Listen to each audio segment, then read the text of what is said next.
Hi everyone, welcome to digital GK classes. तो आप में से बहुत सारे लोग काफ़ी समय से वेट कर रहे थे कि नए शिक्षा सेवा चयन आयोग जो है कब अस्तित्व में आएगा, कब बन जाएगा, धरातल पे कब आएगा, ऑफिस के सारे काम कब से स्टार्ट होंगे। तो फाइनली एक गुड न्यूज़ है जो कि मुझे लगा आप सभी के साथ शेयर करना चाहिए, क्योंकि आप में से बहुत सारे लोग ये उम्मीद ही जो है आप लोगों को लग रहा है कि अब तो आएगा ही नहीं, उम्मीद ही नहीं बची है। तो फाइनली एक गुड न्यूज़ है, कार्यवाहक अध्यक्ष बन चुके हैं नए शिक्षा सेवा चयन आयोग के। सदस्यों में से 9 लोगों ने तो ये काम भी संभाल लिया है, कुछ लोग जो हैं होली के बाद से अपना काम संभाल लेंगे। देखिए, जब तक अध्यक्ष नहीं बनते तब तक इस पर कोई भी काम नहीं होता।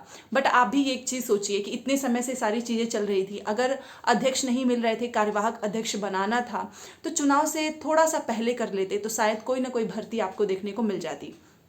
तो एक तरफ अच्छी इन्फॉर्मेशन ये है कि यूपी में जो सुपर टेट की भर्ती हो, चाहे बेसिक हो, माध्यमिक हो, उच्च माध्यमिक हो, सभी उच्च शिक्षा सेवा चयन आयोग के ही थ्रू होगा।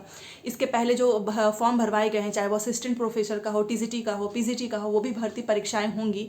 इसके लिए जरूरी ये था क्योंकि 12 सदस्यों की नियुक्ति आपको पता ही है। मैंने पिछले वीक जो इसके पहले वाला था उस समय मैंने आप सभी के साथ शेयर किया था कि 12 सदस्यों की नियुक्ति हो चुकी है।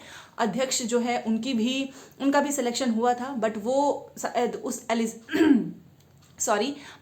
उस एलिजिबिलिटी को जो है फुलफिल नहीं कर रहे थे, इसलिए उनको हटा दिया गया।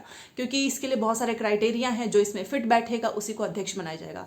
देन दोबारा से ये प्रोसेस चल रहा है और जैसे ही नए अध्यक्ष मिलेंगे देन ये कार्यवाहक अध्यक्ष जो है उनको हटाकर वो नए वाले अध्यक्ष बन जाएंगे। फिर इतना डिले हो रहा था क्योंकि देखिए, सदस्य तो नियुक्ति हो चुकी है, जिसमें से 9 लोगों ने प्रयागराज में जाके काम भी संभाल लिया है, कुछ लोग हैं वो भी संभाल लेंगे।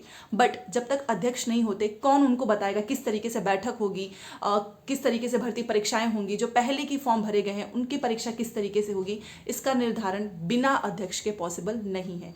इसीलिए यूपी में कार्यवाहक अध्यक्ष बना दिया गया है। अग्रवाल जी को, प्रमुख सचिव हैं, इनको जो है कार्यवाहक अध्यक्ष बनाया गया है। ये इस अध्यक्ष पद पे तब तक रहेंगे जब तक कोई नया आयोग जो है निर्धारित नहीं हो जाते हैं।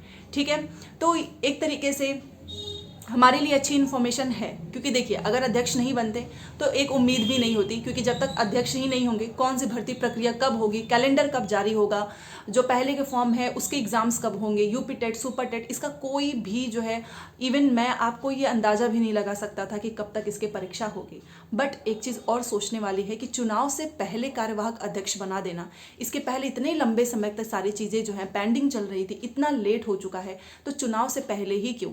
देखिए, आज के न्यूज़पेपर में ही सारी चीज़ें निकली है कि सदस्यों की जब नियुक्ति हुई, अध्यक्ष नहीं थे, तो बहुत सारे काम में जो है गतिरोध बन रहा था, मतलब कि काम नहीं हो पा रहे थे।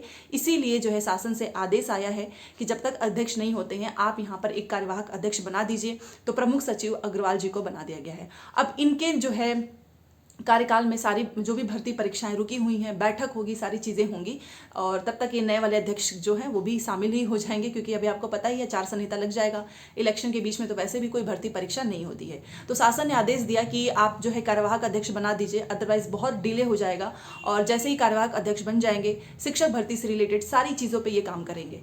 देखिए, इसमें से 9 लोगों, मैंने आपको बोला कि वो प्रयागराज में जाके काम संभाल रहे हैं। होली के बाद से इस पर बैठक होने वाली है। शिक्षक भर्ती जो रुकी हुई हैं या जो आने वाली हैं, इसमें आपका कौन सा है, तो बेसिक, माध्यमिक, उच्च माध्यमिक, तीनों पे न्यूज़पेपर की कटिंग मैंने स्टार्टिंग में ही लगाई होगी, आपने देखा होगा, उसी में ये सारी इन्फॉर्मेशन निकली है। शासन के आदेश पे ही अग्रवाल जी को बना दिया गया अध्यक्ष।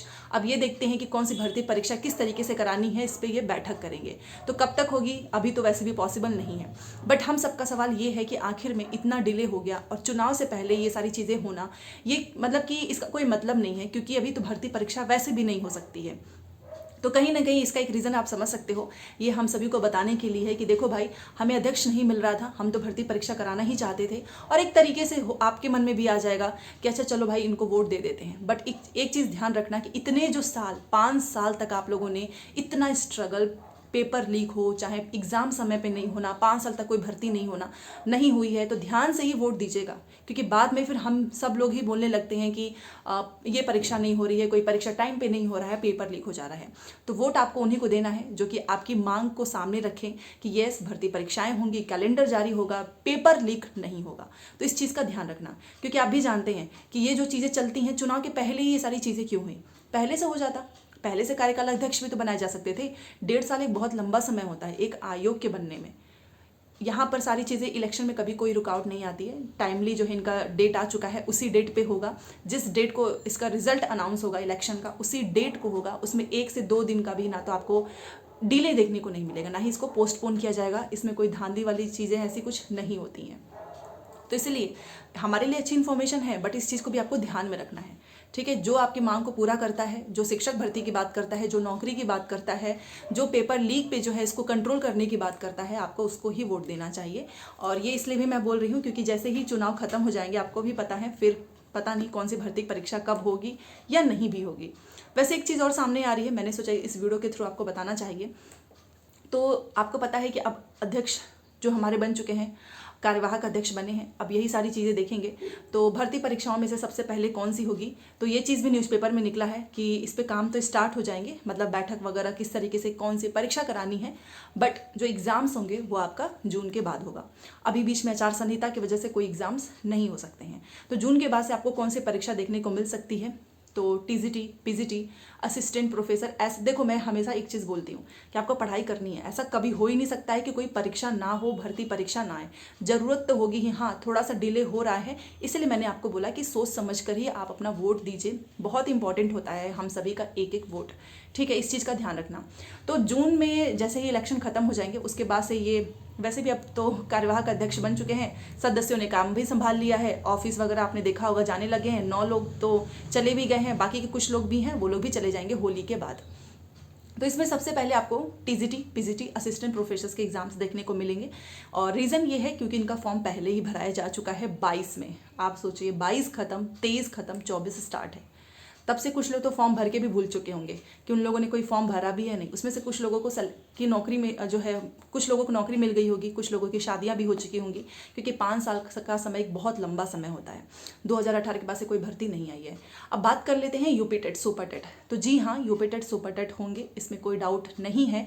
और वैसे भी अध्यक्ष जी जो है इस पर भी काम करने वाले हैं। तो यूपी टेट का एग्ज़ाम आपको इनके एग्ज़ाम्स के बाद देखने को मिलेगा। तो इतना तो मान के चलो कि यूपी टेट, सुपर टेट होने में भी ये पूरा साल खत्म हो जाएगा, मतलब 2024 भी चला जाएगा, क्योंकि लास्ट में होंगे। मान लो ये यूपी टेट, टीजीटी, पीजीटी के बाद से कैलेंडर अगर जारी करते हैं तो बहुत अच्छी बात होगी। देखिए हम सबकी मांग यही है कि कैलेंडर जारी हो, जिस तरीके से बीपीएससी ने पहले से बता दिया। एटलीस्ट सबको पता तो होगा कि इस समय एग्जाम है, हम पहले से प्रिपरेशन करें। ये थोड़ी नहीं कि सदमा दे दो कि अचानक से आ गई भर्ती। तो कैलेंडर जारी हो प्रॉपर कि कब तक रिजल्ट आएगा, ये सारी चीज़ें जो हैं एकदम से होनी चाहिए। जिस तरीके से इलेक्शन वगैरह की सारी चीज़ें पहले से डेट होती हैं अनाउंस, उसी तरीके से इसके भी होने चाहिए कि आपका रिजल्ट में कोई डिले नहीं होगा, पेपर लीक वाली चीज़ें कोई सामने नहीं आएंगी। बट मुझे एक चीज़ मुझे अच्छा लगा कि चलो फाइनली एक अध्यक्ष तो बन गए। अगर अध्यक्ष भी नहीं बनते तो पता नहीं क्या ही होता इस आयोग का। तो तैयारी करते रहो, क्योंकि इस साल आपको यूपी टेट, सुपर टेट दोनों देखने को मिलेगा। और इस साल अगर आ जाती है भर्ती तो आपको भी पता है फिर 5 साल के लिए छुट्टी, ठीक है। तो टीजीटी, पीजीटी जिन लोगों ने फॉर्म भरा है आप उसकी तैयारी करें। बाकी यूपी टेट, सुपर टेट की प्रिपरेशन करते रहना, क्योंकि ये आएगा अचानक से ही, पेपर हो भी जाएगा, पता भी नहीं चलेगा, ठीक है। तो चलिए, मुझे लगा आप सभी के साथ ये इन्फॉर्मेशन शेयर करनी चाहिए, क्योंकि अध्यक्ष जी मिल नहीं रहे थे, अब फाइनली मिल चुके हैं। प्रमुख सचिव, कार्यवाहक अध्यक्ष बन चुके हैं। तो चलिए देखते हैं भर्ती प्रक्रिया पर इनकी बैठक कब होती है। जो भी इन्फॉर्मेशन होगी आपके साथ शेयर किया जाएगा। तो चैनल को सब्सक्राइब करना ना भूलें। मिलते हैं नेक्स्ट क्लास में। Thanks for watching.